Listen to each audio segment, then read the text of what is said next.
Welcome in to the PFF podcast. Steve Palazzolo here with Sam Monson. It's our midweek edition of the PFF podcast where we let you, the listeners, dictate the entire show, Sam. We let everybody send us emails, send us tweets, and we want to make this a regular thing. So if you guys have questions about anything football related, anything NFL related, or PFF grades, how we graded a certain player, whatever it might be, please send them along. We have an entirely new email address for you guys if you want to send questions to the podcast.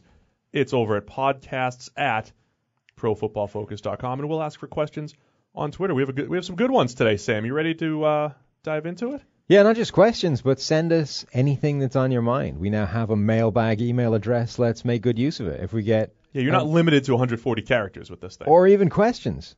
Just send us what's on your mind. If you come up with something good enough, we might read it out on air. We might, use you on the podcast. Send us your thoughts. Just all of your thoughts through email. Before we dive in, have to tell you about our friends over at DraftKings.com. With week 1 in the books, it's still not too late to get closer to the game you love with DraftKings 1-week fantasy football.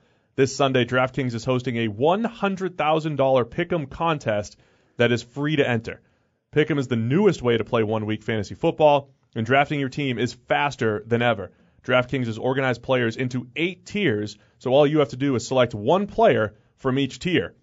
Choose between public contests with big cash prizes or private contests where you can compete against a group of friends. DraftKings also has beginner and casual contests where you can play against people of similar skill level. The best part is you get to draft a new team each week without any commitment.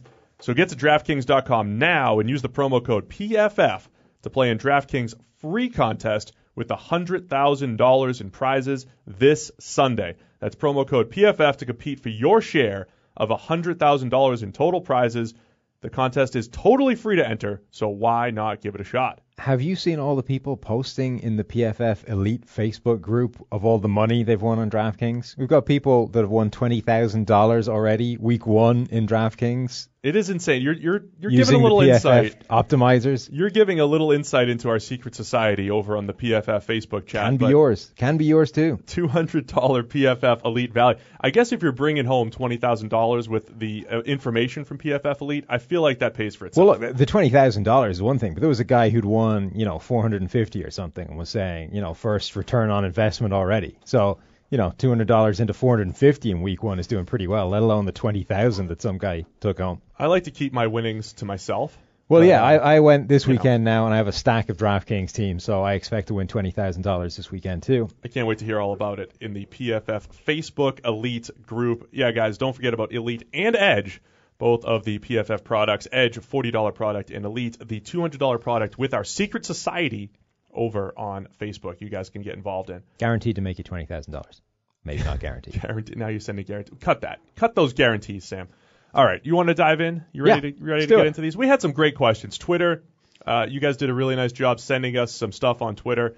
Again, send us your thoughts over at podcasts@profootballfocus.com if you don't want to tweet. Let's start with this first one, though. The basic idea from at job-related tweet. Job-related tweet. Good handle. That's his handle.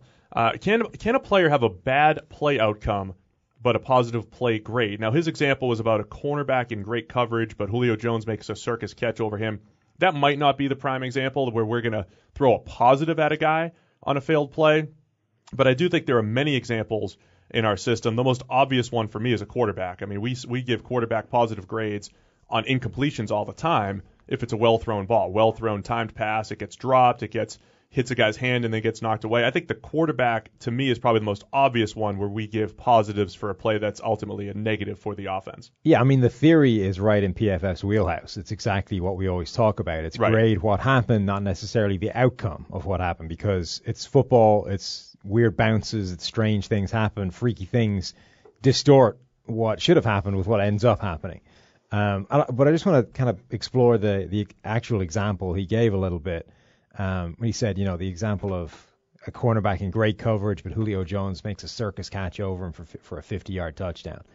I think we stay with a baseline of, if you're in great coverage, you should be able to stop the guy making a catch, and it's very, very rare where you can look at the play and say, there's literally nothing more he could have done, and somehow it still happened. It has happened, but it's a case of we'll take the negative away from him. You know, we've done it. I remember there was a Richard Sherman play where he was all over the guy in coverage. He swiped at the arms. He got at least one arm off the ball. He dislodged the pass, and somehow it still like dropped back into the one arm of a receiver. And at that point, you're looking at it, you're saying, that's just a lucky physically, play. There's literally nothing more that Sherman could have done to stop that going through. Right. So you can't downgrade him for it. Let's just call that a 0. But it's not positive. You know, he hasn't made a play on it. He's just been there and hasn't been able to stop it coming through. So I think the best you're going to get for a cornerback in that situation is you're going to get the negative taken away from you. You're going to say, okay, you did as expected. You did as well as you could be expected to do, but you still haven't stopped the guy making the play. And the bottom line is great coverage isn't just being in the guy's hip pocket. It's also making a play when the ball arrives. Yeah, the ball skills are an important factor there too. Not just the awareness, ball, playing through a guy's hands, all that kind of stuff. Being on his hip is only half the job. It's only half of the coverage. So that example, like you say, is not the best one.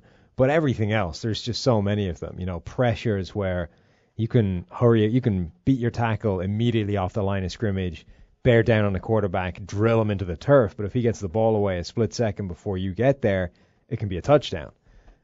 So it's, you know, a negative play result for that defensive pass rusher, but it's a fantastic grade because there's nothing more you could have done. I think my favorite example beyond the quarterback one, though, is the running game. And this is one we battle with fans and perception all the time, where we might give strong run blocking grades to a team and they rush for 48 yards on 22 carries. And it's like, you know, they just averaged 2-something yards per carry. How did they grade well along the offensive line? It's like, well, maybe it was the tight ends that did a poor job. Maybe the running back just, you know, has a well-blocked play and he can't do anything with it. There are other factors at play. I think the example that I always come up with, though, you can have 3 or 4 positive blocks on a play and one bad one blows it up. Yeah. Great example this weekend. You know, Khalil Mack was our top-graded edge defender this weekend, and everybody's like, well, he didn't have any sacks officially, didn't have any hits. He did have a negated sack with a strip sack. So that was a high grade. We still grade negated plays. But Khalil Mack had a play against the run where there was 3 or 4 good blocks on the play. And if he doesn't beat his guy, not only did he beat his guy, he got completely around his guy and finished the play, made the tackle. If he doesn't make that play, it's probably a 20-yard gain. I mean, it's not just 3 or 4. You can, if you think about it, on every single run play, every block could be perfect except one, and that one block could kill the run in the backfield 1-yard gain, every single time. It's a tackle for loss. So you can come out of a game where 90% of all your blockers have done a fantastic job, but the one guy that didn't torpedoed every single play. You know, okay, it's going to rotate play to play. It's going to be a different guy. Right. But overall, you're going to grade fantastically because most of the people did a fantastic job on most of the plays. But the one guy that didn't on every single play ruined the play. So run game is weird like that, where it won't necessarily reflect the sum total of everything. And then the reverse is true as well, where it can be badly blocked. You know, 4 guys can do a disastrous job if the running back does enough special things, makes the right cut in the backfield, he can find the gap and break that for 80 yards, you know? That was Jay Ajayi last year. There were so many times Ajayi, the Dolphins running back, I would pause. End zone angle, I would just pause it and say, there is no hole here. Yeah. It's a zone play, so there's really like 2 intended points of attack or multiple points of attack. None of them are open. Yeah. And then you look at the results. Why is it a 20-yard gain? How did he do that? And the other way, even if you forget the running back, even if the running back doesn't do anything special himself, because it's the run game, you know, if you have 10 disastrous plays back to back to back, the next one, you have one good, well-blocked play that can go for 95 yards and a touchdown. So suddenly in your, 11 plays, you've got 95 yards out of it. That's a pretty healthy average, but really it's been 10 disasters and one perfectly blocked play. And those were the examples a couple of years ago. There's 2 examples that come to mind. The Cleveland Browns offensive line, we had them ranked higher than their yards per carry would indicate or their sacks would indicate. And what they had was the worst group of run-blocking tight ends and fullbacks in the NFL. They actually had a decent group of run-blocking offensive linemen, but they actually had Cam Irving was a big weakness, one weakness on the offensive line, and then weakness on the edges with tight ends and fullbacks. The reverse of that was how many times did we battle Washington Redskins fans a couple years ago? They were up there in the league in yardage and even yards per carry. But if you went play by play on the Skins, they actually weren't great run blocking up front, and then they'd have like a 3rd and 15 draw play late in the half go for 40 yards, right? And it's like, wow, they're rushing for 4.5 yards per carry and 150 yards per game, and they really weren't great run blocking up front play by play. Yeah, it's the run game. I think is so easy to warp what happens on a given play, and it's there's so many different ways it can pan out. Just between good blocks, bad blocks, and good play by the running backs. It's so difficult to try and actually distill what happens in a run game because there's so many moving parts on every single play. I'll finish the discussion with this because we're talking about bad play outcome but positive grade. There are certain plays where there can be 2 or 3 pressures. You get the 2 edge guys get pressure. Guy gets pressure from the middle. If the quarterback just makes a great throw and a wide receiver makes a great catch and they pick up 50 yards and it just happens to be the cornerback that picks up a negative, you can have a play where the defensive ends are getting positives, the defensive tackle's getting positives, and only the cornerback is getting downgraded for getting torched. So it almost looks like a net positive for the defense, but it didn't matter because a quarterback made a great play or a receiver made a great play. So I think it comes up quite a bit. And it's a good question. It got us through about 10 minutes of the podcast discussing it. I mean, think it's good. The crux of that is why PFF exists. It's, because the box score doesn't do a great job of telling you how guys played. It just gives you the results of the play. And even things like passer rating. Passer rating is an excellent reflection of the overall passing game's production. It's not necessarily an excellent reflection of what happened on those plays. So PFF was there, play-by-play grading is there to try and give you a more accurate reflection on that. And, the times where we get the most kind of kickback or reaction to things is often when a lot of those plays come up in a game and the grade is dramatically different from the stat that everybody is looking at the end of the game. Well, especially in a game. Over time, it'll even out. It'll usually even out, right? Over time. Yeah. In a one-game sample, it happens with quarterbacks all the time. I mean, you're talking about the difference being 2 or 3 plays that completely change the perception of a quarterback's performance, and even more so, I've written about this a little bit, but it's really tough to convey in words. The stat line of a quarterback: attempts, completions, yards, touchdowns, interceptions. 5 numbers. They paint this picture in your head, and it just says, well, he must have played well, or he must have played poorly, or he was average. And think about what the touchdown number does for you. When you see a 4. Huge. When you see a 4, immediately you just had to be good. It didn't matter if that play was a screen pass or a dump off or my example Sunday. Amari Cooper carried 6 Titans into the end zone to earn Derek Carr a touchdown. Yeah. And there were Kirk Cousins had Chris Thompson. He dumps it off to Chris Thompson. He juked 4 dudes to get into the end zone to earn Kirk Cousins a touchdown. Completely changes the perception of a guy's performance. It doesn't change the throw. No, the one that always interests me is cornerbacks and what they gave up. So, at what point do you draw the line of a cornerback winning the battle one-on-one with the receiver over the course of a game? What line is the cornerback winning? If he shuts out his guy, let's say he's targeted 15 times in the game, he allows 1 catch, but that 1 catch goes for 65 yards and a touchdown, did he win? Right. Because he's given up 7 points. That 7 points could be the difference between winning or losing. He's given up a big play at some point. I mean, it was the case of, a few years ago, Richard Sherman against the Atlanta Falcons gave up that one play where him and Cam Chancellor both played it a little bad down the seam against that cover 3 defense. And it was against Roddy White, actually, I think. And the big thing, all anybody remembers is that Richard Sherman got torched on that one play. Right. But it was like the one catch he gave up, or the one catch of significance he gave up in that game, at which point you're saying, well, if there's 60 plays in the game and he got beat once, it doesn't make for a bad game. It's probably at least it's a wash. But it becomes interesting because where do you draw that line? If is 60 yards and 1 touchdown from an entire game, is that okay? Do you need him to keep the touchdown off the board? Jalen Mills seems to have some freaky ability to get absolutely roasted and not give up a touchdown. I mean, all last season, he was giving up more yardage than anybody, more catches than anybody, a passer rating like well over 100. But all season long, it was him and Aqib Talib that hadn't given up a touchdown yet. Right. And I kept wanting to use that number, but Jalen Mills just hadn't given up the touchdown yet. And it wasn't giving up touchdowns not always the indicative of how well a guy played. No, and usually if you're playing well, you're not going to give up many. A guy said I posted some funny numbers on Twitter last night. They were like on pace for numbers after week 1, just because they're always funny. And Eagles fans got mad because Jalen Mills is on course to give up 1,700 yards. And I don't buy it, Sam. 400 catches or whatever it is. But he's still not on. He didn't give up a touchdown that first week. Got an interception as well. So somebody was like, he can give up all the yardage he wants as long as there's no touchdown there. Well, if he gives how it works though. No, if he gives up 90 yards every drive and they just punch it in from the 2-yard line, it's not good play.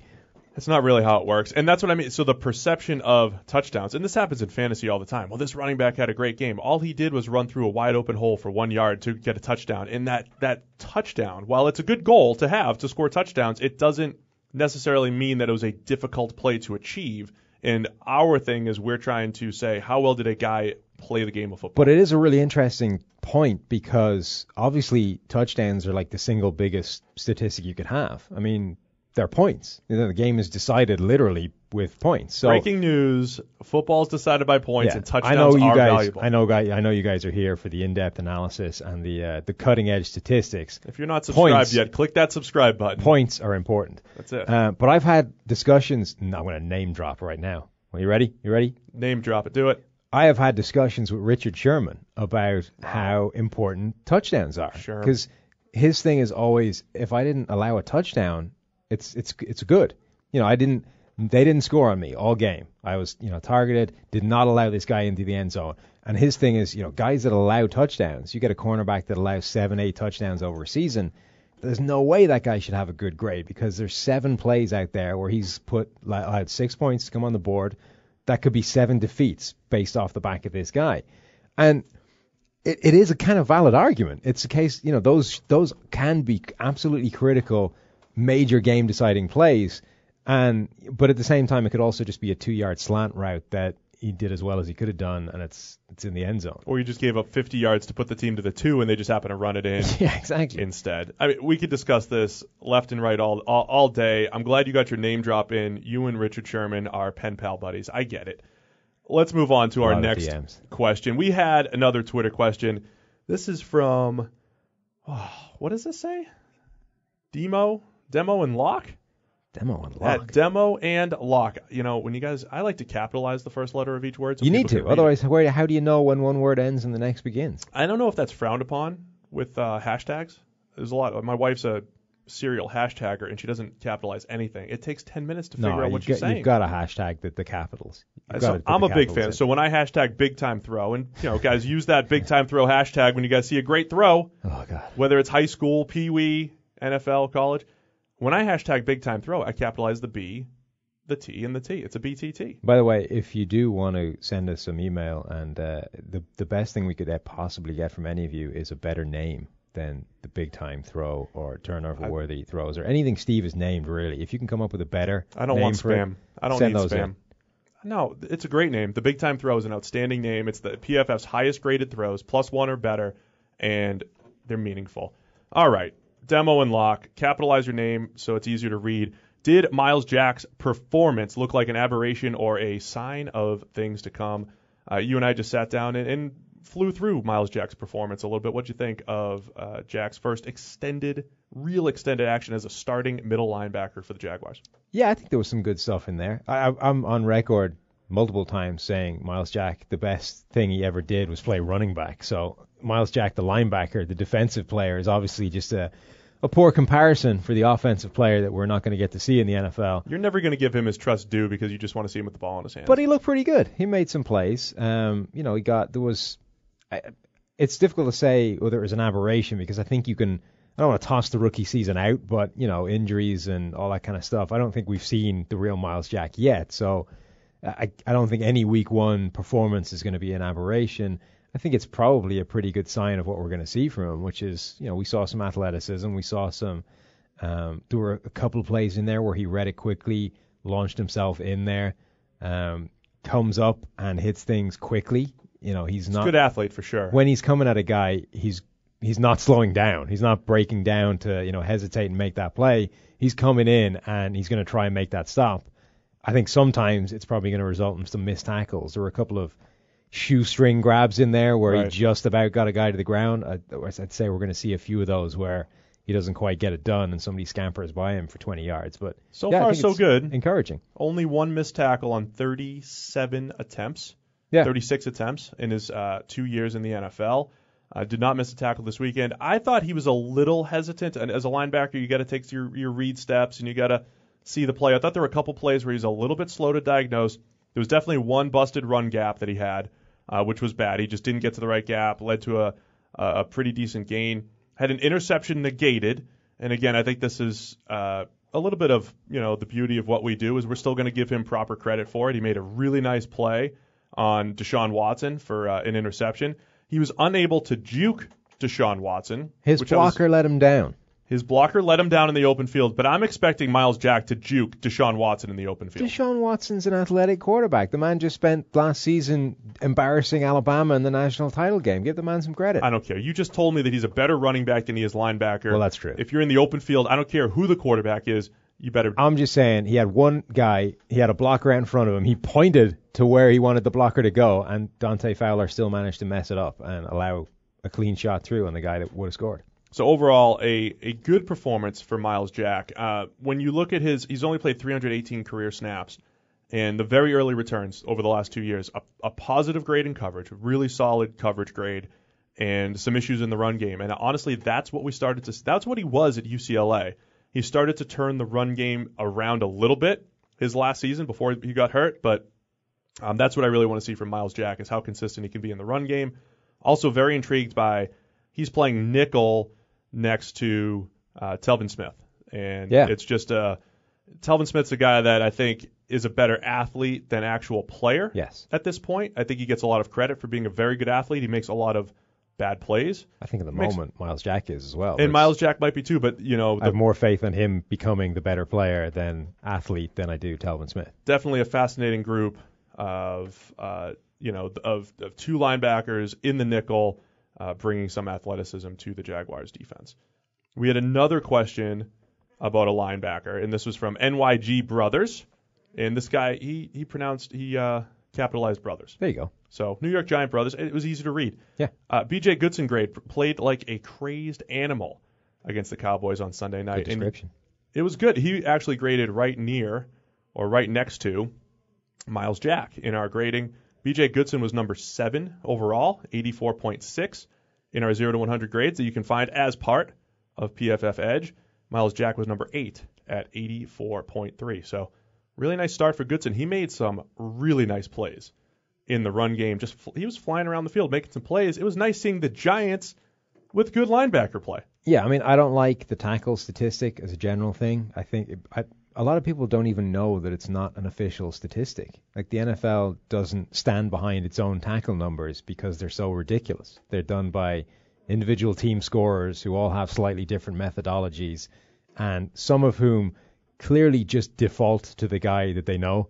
Like the Baltimore scorer for years was like, when in doubt, it's Ray Lewis's tackle. Throw the 52 down. Yeah, and he wasn't alone. There's a bunch of guys that do that. So usually you see the PFF's tackle statistics differ from the NFL's, and it's because we go through and, instead of doing this live, a guy in a booth trying to come up with the play-by-play scores almost immediately, we're going through after the fact, and we're doing this slowly and actually coming through with the right answers most of the time.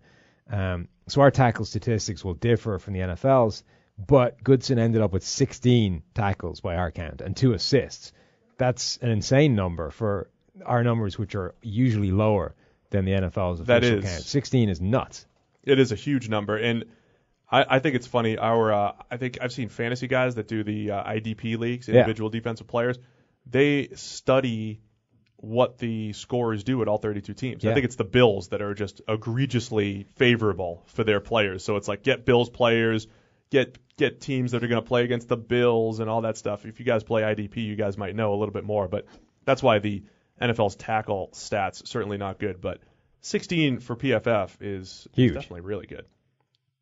Yeah. All right. I haven't looked at what like the all-time PFF record is, but that's got to be closing in on it. 16 is that's pretty high. It's pretty high, and I did a I did watch that game a lot on the coach's film, and 93 was all over the place, making a lot of plays. So it was good to see. And like I said, the Giants are just historically known for not having great linebackers. So great start for B.J. Goodson. Bad number for a linebacker, though. He needs to get a number in the 50s. I can't be abiding linebackers with numbers in the 90s. Maybe that's their issue.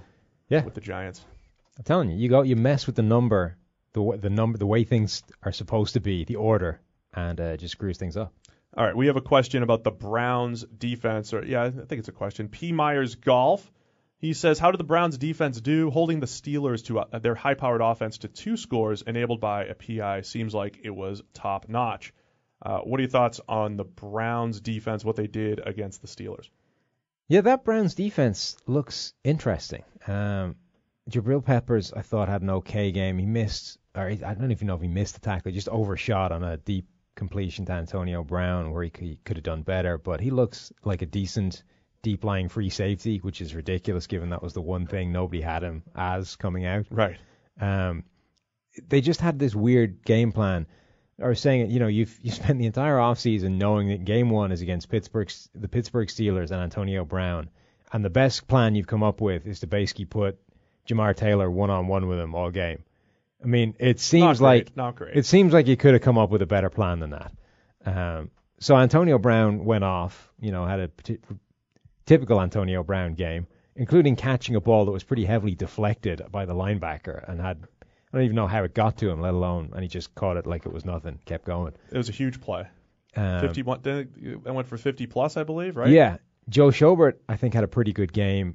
He got unlucky as well. He was in really tight coverage for a touchdown. Perfect textbook technique, back arm around the guy, front arm was coming down to swipe the ball away and just missed the ball with that. It was inches away from being a, really well-graded pass breakup in the end zone. Also forced a throwaway in the end zone earlier in the game. I think he looks pretty handy. Danny Shelton got on the field, coming back, wasn't expected to play, but the real star was the guy who kept being mistaken for Danny Shelton because he's 65 instead of 55, was Larry Ogunjobi. Minus the cough, that was good. Yeah, minus the cough. The cough hides the inability to say his name. Ogunjobi, just in case. He had a really good game. He was really pushing the offensive line in the run game in particular. Yeah, he's good. Really abused the inside of that Steelers line. There was one play where he completely hit a swim move on Marquise Pouncey, made him basically face plant straight into the backfield, making the play. He had a really good game. Love it. Yeah, we liked Ogunjobi quite a bit coming out, and PFF scouting report last year, if you check that out online, had the nation's number 4 grade against the run last year, 90.4. Said he's stout facing combo blocks, can fire off the ball, able to penetrate double teams. If you look at our scouting report online, a lot of it stems from the run game and how well he takes on blocks and beats blockers and all that stuff. And he was one of the top graded run defenders in the entire NFL in week 1. So I thought it was good overall. My concern, there were 3 registered pressures by defenders. We had 1 hurry for Emmanuel Ogbah. We had a sack for Carl Nassib, which was a great sack, beat a block and got there, but it was on 26 rushes. That was his only pressure. It was also it was classic Nassib. It was winning late. Winning late, very late in the down, Mike Renner. And then Danny Shelton had 1 hurry. Only 3 players registering pressures. That is a bit of a concern. Of course, Myles Garrett hurt. Yeah. And, as well as they played at times on the back end and they did some nice things, having that Myles Garrett get 4, 5, 6 pressures a game will help out quite a bit. And this is what I was saying when I picked the Browns to win this game in week 1, that I felt so much better about it before Myles Garrett went down because that could have been the difference. They didn't have anyone that could get pressure on Roethlisberger, and they were relying on stopping the run and kind of cobbling things together on the back end. And the effect of Garrett going up against Villanueva really could have been the difference in this game. It really could have been. Ben Roethlisberger was pressured only 3 out of 37 snaps. That is absurdly low. It was the lowest rate in the entire NFL. He faced the least amount of pressure in the NFL. So Browns defense, a good start despite not being able to pressure the quarterback. Had the key interception on Roethlisberger, too, down the stretch, which gave their offense a chance. So there's something to work with there.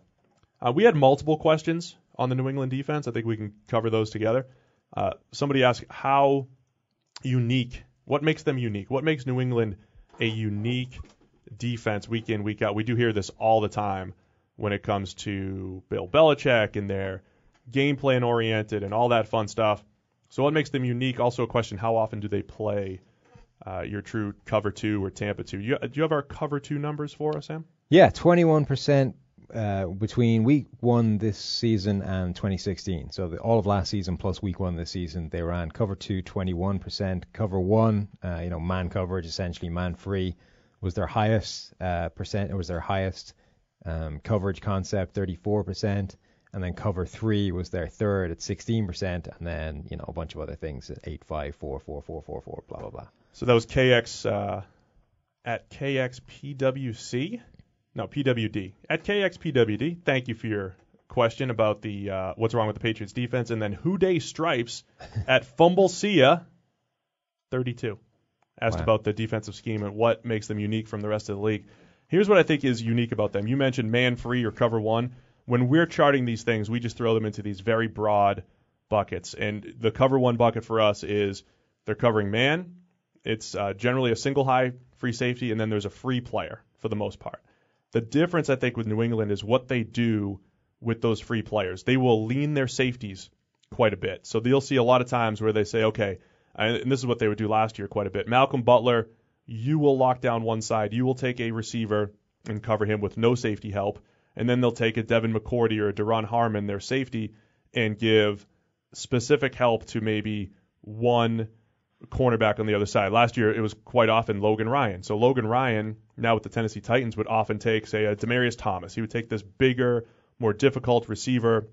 Malcolm Butler might take the number 2 receiver for a team. And then Logan Ryan would take the bigger top option, and they throw a safety his way. So technically it's cover 1, but it's not your classic cover 1 where the free safety's playing in the middle of the field and taking any deep threat. He is specifically chaperoning, as you're stealing your term, chaperoning one of the cornerbacks. I think that's one of the things. And then what they do with their other free player. In cover 1, your free player could be your middle linebacker. It could be another safety. I think they do some unique things there. Sometimes they'll cloud the middle. Sometimes they'll find a player. A lot of times when they're playing opposing tight ends, Bill Belichick loves to take away quarterback's binky, which is often the tight end. So they'll do some unique stuff there. I don't think it's an exotic scheme by any means. I don't think you'd ever confuse it with like the Dick LeBeau scheme or Dick LeBeau Steelers where there's blitzes coming from all over the place. That's not what makes New England unique. It's more how they run, quote-unquote, simpler coverages week in, week out.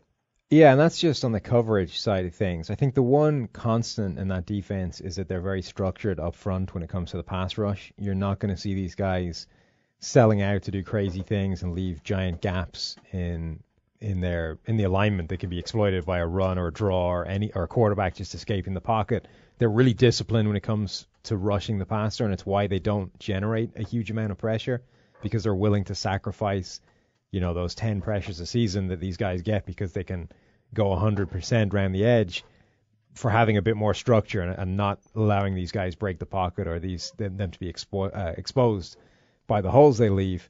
But the thing that makes them unique, and I think this is both sides of the ball for the Patriots, the thing that makes them so good is they are better at putting players in the best position to succeed than any other team in the NFL. Yeah, absolutely. They take guys that are extremely one-dimensional and flawed players, and they play to that one dimension. They say, we don't need you to be a complete linebacker. We don't need you to be a complete cornerback because we're only going to let you do the things that you're good at doing, and we're not going to set you up to fail at the things you're bad at doing. So a Logan Ryan, you are a big physical corner. You're not able to run with Antonio Brown, so we're not going to put you on him. Right. We're going to put you on a bigger, stronger guy, and we're going to give you help over the top because you might not be able to run with this guy. Or we're going to let you, we're going to bracket this guy to help you out on, and you only have to trail the guy. So they're really, really good at doing that. And it's not just, it's every single position. They are, I think, better than anybody else. And it's why so many times they take another team's cast-offs that haven't been able to succeed, and suddenly this guy becomes a player in New England. And it's not because he became a better player or, they coached him up. It's because they're just not asking him to do the stuff he sucks at. That's a fair way of putting it. And they're so much better than anybody else. And I think it's just a style of how they coach. And it's why you can see them on both sides of the ball. That offense and that defense can look completely different week to week. So on the offense, it's really obvious because you'll get games where, last year there was games where LeGarrette Blount was the offense. He would carry the ball like 30 times, and they became like a ground and pound team. And then there were plays where he would or games where he wouldn't see the field. They would become this spread offense, and it was all horizontal passing, and it looked like a college team.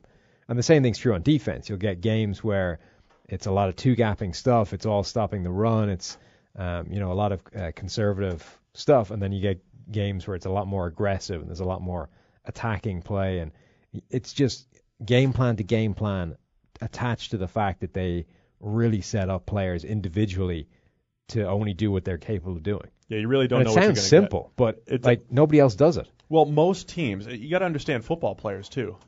Football players are trained.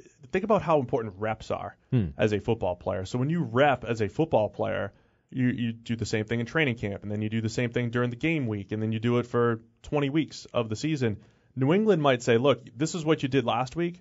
You're in a whole new role this week. And so sometimes it does fly in the face of repping something over and over again and mastering it. They're actually putting guys in position to succeed, to your point, but sometimes in very specific tasks that they don't do every single week. And that's part of it, and that's why you're able to sort of feature individual players in specific weeks, because that week the game plan is going to play to this guy. And that's actually part of what I was going to say, is that it sounds really simple and a really easy thing to do. That why would you just not ask this guy just to do the things he's good at and don't ask him to do the things he's bad at? And I think the reason most teams aren't great at it is because it's easy to do that for one guy, but when you've got suddenly half a dozen guys and you need to play to each one's strengths at the same time without playing to their weaknesses because of one of the other strengths, you know what I mean? So if you're asking one guy, you can only play hyper-aggressive press coverage, therefore we need to do something else on the back end of this, but hang on, that causes problems over here. It's like this delicate juggling or delicate balancing act. You've got to keep like 6 different plates spinning. I think, the Patriots are better than anybody else because they are able to just feature one guy specifically. They'll rotate out a guy that would cause a problem with that specific game plan. So I think that's probably part of that. But that is why it's a lot harder than it sounds like it should be. Why you can't just say, well, just, don't ask him to do the things he's not good at. A few more questions to get through, but before we do, don't forget about our friends over at Draft. That is draft.com, and Draft in your app store. Go download it and check it out right now if you have not. It is a great way to play fantasy football. They run mostly best ball leagues. There's all different types of ways to play, but the best ball leagues, my favorite way to draft, get your team, and then you just leave it there. You don't have to worry about the waiver wire. You don't have to worry about trades. They will take your best players every single week. It is so easy to play. I'm looking at it right now, and there are games to play right now. They start every couple minutes, and the best part about it is you can win real money. There are games that you could play for as little as $1, $3, $10. There's a $225 game here, and the prizes adjust accordingly. And today, if you sign up using the promo code PFF, you'll get your free $3 game because of the promo code. So get over there. Get to drafting. It is so simple, especially when you use the fast draft. You can fly right through it. And this is the type of thing where you're going to have multiple teams for the season. Check in on them because you don't have to manage the team. You just kind of see how they're doing and collect your winnings at the end. So we're having a lot of fun with the guys over at Draft. Everybody at PFF has been playing, and we suggest you guys do too. Go to draft.com or Draft in your app store and use the promo code PFF for your free $3 game. We had a question here about Trevor Siemian. What do you think about Trevor Siemian's game? This is from Brilliant Al. Brilliant_Al. Good name. That's a good name. I think he's brilliant. What do you think of Siemian's game against the Chargers, and did he improve from year 1 to year 2? It's way too early to say if he's improved. Really? 1 week? In 1 week? What more do you need to see? I saw one throw, and I was ready to say he regressed. He was terrible. His first throw, I believe it was his first throw, was a disaster. I've already written off 2 college quarterbacks after 1 week. Oh, geez, Sam. Look, I'm a big fan of one-play scouting and one-game scouting. That's all I need. Just can't do it. That's not how we work here at PFF. You got to get that full body of work. Simeon's first pass was like a high school quarterback wouldn't misread this thing. Chargers are playing cover 2, so there's a cornerback in the flat, and they got a curl route right where the cornerback is going to stand in general cover 2. Picture you're playing Madden, and you can see the defensive play like this is where the cornerback is going to be, and then you throw a route right to where he's going to be. Yeah. Like we're playing. I wouldn't do it in Madden. It should have been a pick 6. It got dropped. It bailed him out. It should have been a 7-point deficit. for the Broncos, or I think they were up 7-0, whatever it was. It was a bad pass. Yeah. So as bad a pass as you could find. After that point, though, much more comfortable. He bounced back really well. I think my favorite play for him, touchdown in the red zone. He's got a free play, kind of rolls out of the pocket. He had great patience making that play, throws a nice little touch pass into the back of the end zone. I thought there were a lot of positive signs for Simeon. My podcast partner, Zach Robinson, every week we do our in-depth quarterback analysis here as part of the PFF podcast. So if that's what you're into, absolutely hit the subscribe button, even if it's just for that. He breaks down Trevor Simeon every other week, it seems, and he had some great thoughts on him. We'll probably break him down next week, but he thought offensive coordinator Mike McCoy did a really good job of playing to Simeon's strengths, because he's a limited guy as far as the ability to go through progressions and do some of the stuff that an Andrew Luck can, or some of the better quarterbacks in the NFL.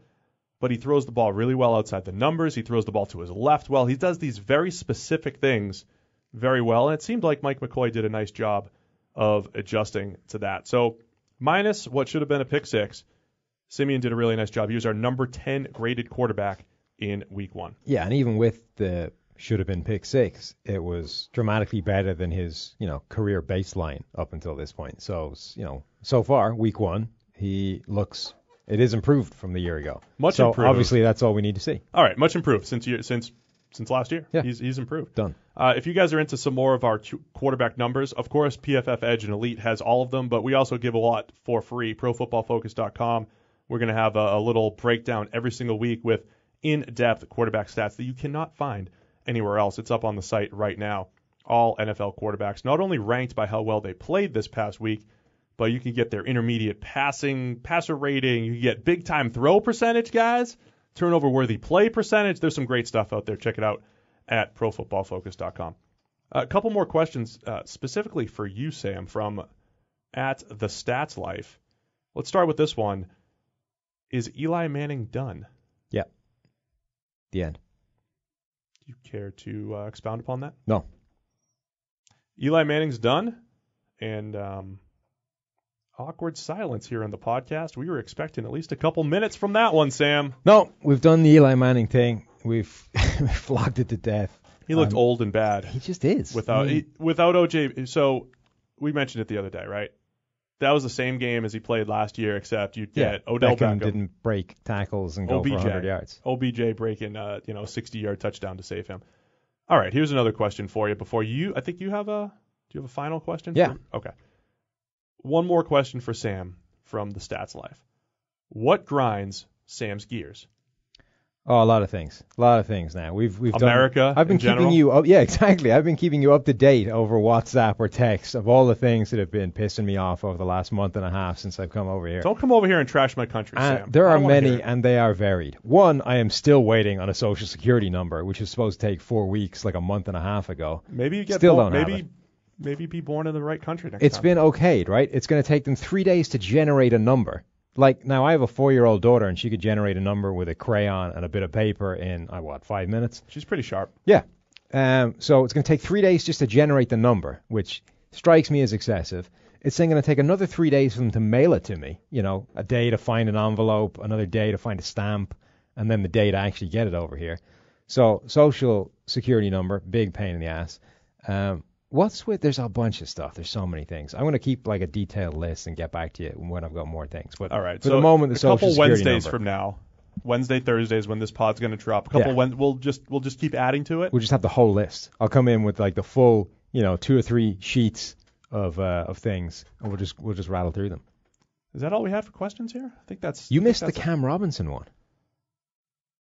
No, because the question was, why did Cam grade so poorly? Yes. He's not the only Cam. I don't know who he was talking about. No, because he answered. He came back and said something about Cam Robinson. Oh, I thought it was Newton at first, because Newton really struggled too. No, I checked. It was Cam Robinson. All right, talk to me about Cam Robinson. O-line Twitter's already put him in the Hall of Fame. Let's hear it. They have. O-line Twitter loved him coming out anyway, right? And he's an interesting player because you put on the tape, and within 3 plays, you can immediately see what people like. He's like the offensive line equivalent of Deshaun Kaiser, where you can see immediately exactly what it is that's good. You know what I mean? It's apparent. It jumps off the screen. He's athletic. Nice comparison. He's got, all the tools, sure. And you love it. But it never quite matches. The tape never quite justifies the talent, I guess, is the best way of putting it. So like the first 3 plays, you can immediately see what you like about him, and then the longer you watch, you're just like, come on, you should be doing better than that. So we were always lower on Cam Robinson than O-line Twitter, generally, when it came to the draft. Never graded particularly well in college, and just hadn't played as well as you think he should. So first game, goes up against the Houston Texans and their all-world defense, J.J. Watt, Jadeveon Clowney, Whitney Merciless. And because he didn't give up a bunch of sacks, he was therefore a Hall of Fame player. He was 15 awesome. dropbacks. Yeah. Now, okay, 15 dropbacks, not an awful lot. Point 1. Right. Point 2, Jadeveon Clowney isn't actually that good a pass rusher. Became very good against the run. One of the best edge rushers in the league against the run. Has some plays where he flashes amazing talent as a pass rusher, but is limited as a pass rusher, particularly when it comes to the number of moves and the variety of ways he has of beating you. So Jadeveon Clowney is the guy that he was going to see most of, and Jadeveon Clowney is the worst test of the 3 guys that he was likely to face in that off. And the other thing is, he actually graded fine as a pass protector in that game. Okay, 15 snaps, so it's not a huge sample size, but he did okay. He gave up 1 hurry, and that was it. So from a pass blocking standpoint, no problem. But he didn't grade well because his run blocking was poor.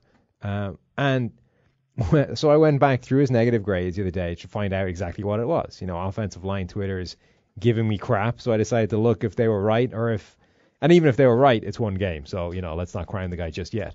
But anyway, I pulled up the tape, went back looking through his plays to see what the deal was. And I sent you a picture of basically the typical Cam Robinson play against the Texans, which was the entire Jags offensive line crushing the Texans defensive line. It was like win from right to left. Win, win, win, win. And then Cam Robinson is lying on his face, facing the wrong direction as his guy is in the backfield. It wasn't consistent like that, though, right? There was like 5 of those plays where he just gets whooped at the line and is like, that horrible kind of moment where an offensive lineman is beaten clean off the snap, and he's just like spends the next 3 seconds desperately flapping around trying to get some way back to, you guys should see Sam back to parity, act this out, flapping around. And it's just there was 5 or 6 of those plays where Cam Robinson is just grasping at air as some guy is running around him to make a play. So it wasn't all disastrous. No.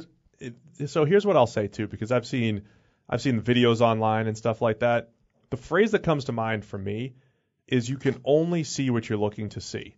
We used to say this in baseball all the time. If you're looking to see if you only know what you know, it goes along those lines. So the stuff that sometimes gets pointed out as like a quote unquote good block in our world isn't necessarily good. What we call expected. So like when you block a guy that's trying to take outside contain, right? The outside contain guy is trying to stay outside.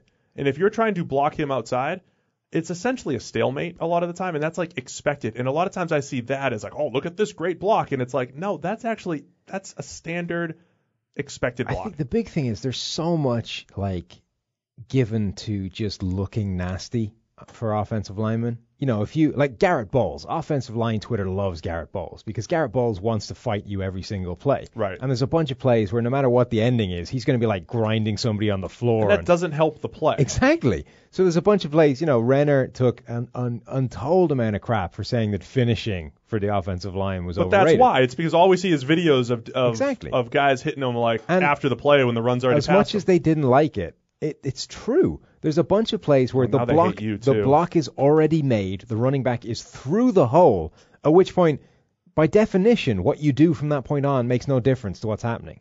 Like, unless you're saying that you finishing this guy takes him out of the play completely so he can't make the tackle 40 yards downfield, I don't really care. All it is showing you is a general attitude of this guy to want to finish a play. And that's fine. Which is a good thing, generally, right? But if it doesn't actually impact what happens before the running back gets to the hole, why do I care? So that's where we differ. This is where it's like we're arguing apples and oranges. Because there are people that believe if you play with this mean streak and this attitude, it will do better. It'll do better for you in the future. Your opponent's going to quit on you, and so that's what they believe. We're looking through the lens of, okay, how did you affect this play? We're all about production. Yeah. Did you get the job done? I don't care how you looked. I don't care if you punched a guy after the play and showed a nasty streak. I want to know if you made the block. Exactly. Or did you miss the block? The big debate a couple of weeks ago, they were debating over whether this was a great finish or not by a pulling guard, and I was like, first off, the guard, didn't do anything to help the play. He actually got stood up in the hole a little bit. It wasn't all his fault, but he got stood up in the hole a little bit. So as far as the flow of the play, it was, in our world, a standard 0. It was just an expected block. And then the tackle was made in the backfield. And then the offensive line just, he finished. Kept going. The defender literally stopped playing because the play was over. Yeah. And here's what I always come back to with PFF. We're just in a different spot from, say, an offensive line coach or a defensive line coach who's only really looking at the play through the lens of their players or their angle. So if you're just looking at offensive linemen, sometimes you don't think about what the defender's trying to do, or if the defender actually did his job before you got in there and finished the play, whatever it might be. Our job is to try to say, okay, the defender was trying to do this, the offensive player was trying to do this. Now, how well did they do those two things? And I think you have to take the angle of what are both guys trying to do, right? If the let's get technical for a second. If the 3 technique's trying to take the B gap and the guard's trying to push him and essentially keep him in the B gap and they're just staying there, that's not a quote unquote good block. That's expected. That's 2 guys doing their job. That's a stalemate. Yeah, it's like the cornerback and wide receiver just saying, I'll run deep on this run play and you come with me and neither of us will have to do anything. Right, exactly. It's what they both want to do. It is. So you have to look at the play from both angles. That's just where I'm coming from. So ultimately, though, Cam Robinson, we put a second round grade on him. Yeah. Because the top end of Cam Robinson, we've seen, I think the top end of Cam Robinson was a handful of games his freshman year. He was unbelievable. Same with Deshaun Kaiser, by the way. The talent's there, but it's second-round talent. It's not because there's too much bad. I think that's fair. And if you put it all together, it's a first-round player.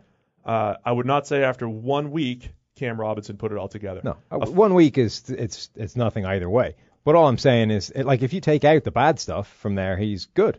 You know what I mean? But that's like, Sam, if you take out his bad plays, he's actually fine. If you take out my 3 5-run outings, when I was in AAA in 2009, you would have made it. I was a major league player. Perfect. I was 15 runs away. 15 runs away. 15 runs in 3 games. That I gave up. 3 games.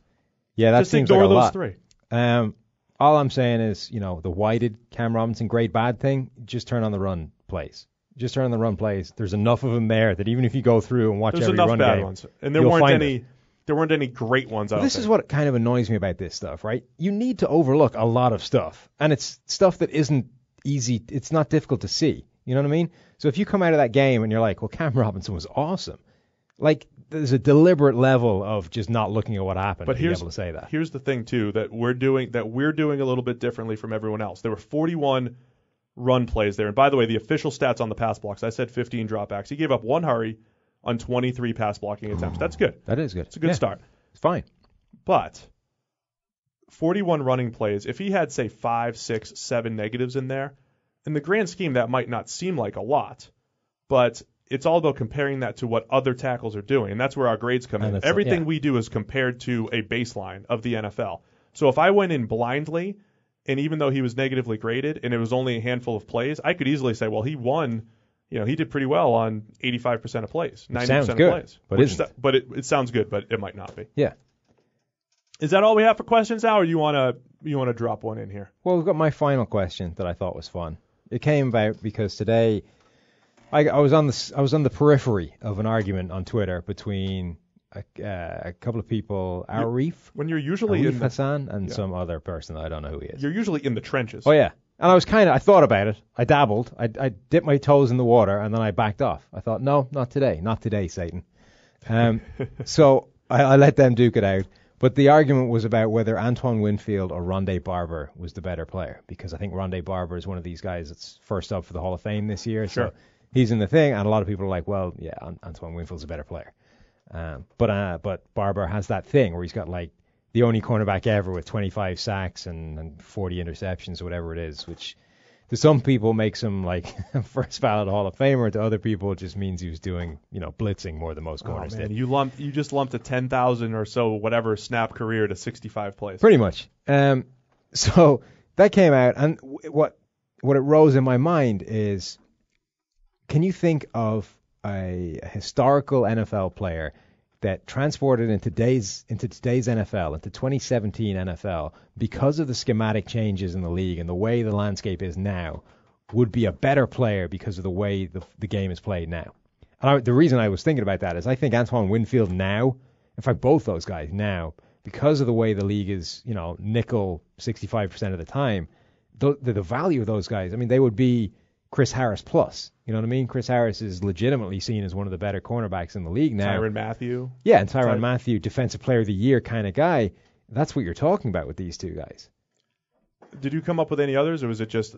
I have some others. This is what the conversation got to, and you're like, man, this is a guy I want to see in 2017. Well, I'll elaborate on the Winfield thing a little bit. He is the most unique cornerback I've ever seen playing while we've been doing grading, while we've been doing studying tape and all that kind of things.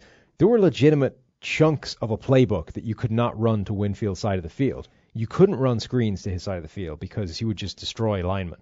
You couldn't run quick bubble screens, the kind of stuff that everybody runs now. You couldn't do that to his side of the field because a wide receiver couldn't block the guy. He was really a 180-pound linebacker. And because he did it in a different way. And you couldn't really run those stretch plays to his side of the field as well because he would submarine guys and torpedo those. So there's a huge section of stuff that everybody runs now that you couldn't run to his side of the field because he was so good at blowing it up. And what was interesting, people wanted to move him to safety when he was at the end of his career. And I never thought it was a good idea because it's a different type of playing the run. When a safety comes downhill and fills into a gap, he needs to stand up and he needs to fill it solidly, a kind of broadside. He needs to basically fill a door-shaped gap with as much of himself as he can. Right. Whereas Winfield's gig was always coming in and coming down and around bigger people and somehow getting arms on ankles and taking guys down that way. Now, it was an extremely effective technique, but if you think of the door thing, he's coming down to the bottom corner of the door, getting around something standing in the middle of it. So there's a huge amount of that door that is uncovered by Winfield. You know what I mean? Yeah, right. So if he's coming down as that strong safety, there's a big gap there for a running back to exploit if he doesn't get that ankle tap. So it just never struck me as a particularly good fit for what he did. But if you transport him to today's NFL, you make him into that Chris Harris plus, that Tyrann Mathieu guy, you've got a defensive player of the year kind of candidate. I think Barber is the same kind of story. I just don't think he was as good as Winfield. Yeah, you described what a modern-day slot corner has to deal with. Not only do they have to deal with, your shifty slot receivers in coverage, if they're playing zone, I'm going to steal this from our colleague Gunther Cunningham. Ooh. And he threw this out to Neil. Name drop. The other day. I just name dropped Gunther. Yeah, you got Richard Sherman. This comes from Gunther secondhand. And he was watching, and he said, when you watch a slot player, when they're in man, they're a cornerback. When they're in zone, they're a linebacker. And I think we all kind of know that intuitively. You watch it, but when you hear it said like that, it really is two different roles depending on what the play call is. So you have to play man coverage against shifty slot receivers, but you also have to be like a force player in the run, like a linebacker would be. Like you're saying, Winfield diving around, but taking outside contain, forcing the play back in, but then taking it the step further, making a play, blitzing quite a bit, and taking on backs as a blitzer. So they do so much. I would love to see Winfield even though he played in modern day NFL, but even more so today. He was the comparison I used actually for Tyrann Mathieu coming out. Maybe not a pure, but not a perfect comparison across the board, but as far as a guy that can impact the run game as a pass rusher and in coverage and make plays, Mathieu is a similar player. So I got one more guy that leapt to mind. Leroy Glover, I think, as a modern day. Explain who Leroy was. Leroy Glover was a pass rushing defensive tackle for years for the Rams. Who else did he play for? Saints. A lot of teams, I think. Was he one of those guys that he seemed to bounce around to a lot of teams despite being really good everywhere. He was one of those guys that I never quite figured out why he kept leaving. You know what I mean? Right. There's some players where it's fully, you understand why they never catch on in one particular place because they're not actually that good. I'll give you the rundown. There you go. Let's see. But Leroy Glover, pass rushing, 3-tech kind of defensive tackle, a little undersized, one of the best, I think, natural pass rushing defensive tackles I've ever seen. I think in today's NFL, where you've got a real space for Aaron Donalds, for Geno Atkins type players, Glover would have been even more monstrous. Only listed at 6'2", 285 pounds, which, there weren't all 300-pounders back in the day in the 90s and early 2000s, but that was getting to the point where most defensive tackles were. I mean, that's undersized now still, even in the era of Aaron Donalds. Yes, it is. He started out with Oakland for 1 year, played in New Orleans, he played in Dallas for a few years, and then finished with St. Louis. 17-sack season in 2000 with the Saints. I like that. Yes, the undersized, nose tackle. I was, when you presented this question to me, I wanted to think of defensive players. I didn't come up with anybody good. I did come back to Michael Vick. Yes. So I said 2000 Michael Vick, or 2004 Madden breaking Michael Vick, and you put him. I know he played in Chip Kelly's offense in 2013, but you put him in an offense that's going to, let him run the zone read and use him as a weapon in the run game. That would have been fascinating. Him and Vince Young, to be honest. Both of those guys were like just a few years too early before the zone read craze came in. Yeah, it's interesting how that's gone, whether it would have actually resuscitated their careers, or not resuscitate, whether it would have improved their careers, certainly in the case of Michael Vick, and with Vince Young just basically giving him a career, or whether it would have just done a Kaepernick and you would have got, one good year, half a good year out of him, and then it started to fall apart a little bit. I think Vick already had. He already had. That's what I mean. Years. That's why I don't want to say resuscitate his career, because he had a pretty good career anyway. Yeah, he had a good career that I think could have been. Would it have actually made him this kind of long-term good quarterback, as opposed to a guy that's? He was always incredibly exciting, incredibly electrifying, capable of making plays, but always just bad enough at some things that it was going to piss people off to the point where, you're always going to be looking for the next guy. Right. You're not going to go, we've got Michael Vick, we're good. We don't need another quarterback. It's like, yeah, but until he starts getting better at this stuff, we're probably going to look for someone else. But remember the talk coming out. It's like Michael Vick's going to change the game. Oh, yeah. And this is the modern quarterback. Yeah. This year, Lamar Jackson coming out is probably the closest thing as far as athleticism and arm strength that we've seen. And arm talent, we'll say. There was a phase since Michael Vick in that kind of those few years in the early 2000s where there was a bunch of quarterbacks, and the question was, are these, because it was the kind of holdover from that old, racist time where it was like black quarterbacks just running quarterbacks, and that means they can't pass, right? And then there was this new phase of guys who can pass and they can run, and then there was just the question of, well, is this now the next evolution of quarterbacks? Are all quarterbacks going to look like Michael Vick and Donovan McNabb and Dante Culpepper, and guys that aren't just statues in the pocket like Peyton Manning, this archaic 1960s quarterback who can only just drop back and throw the ball, can't move, and there was a big thing. It was like, for a while there was a good few of those guys that really looked like the next wave, and then between injuries and Michael Vick never quite getting that good as a passer,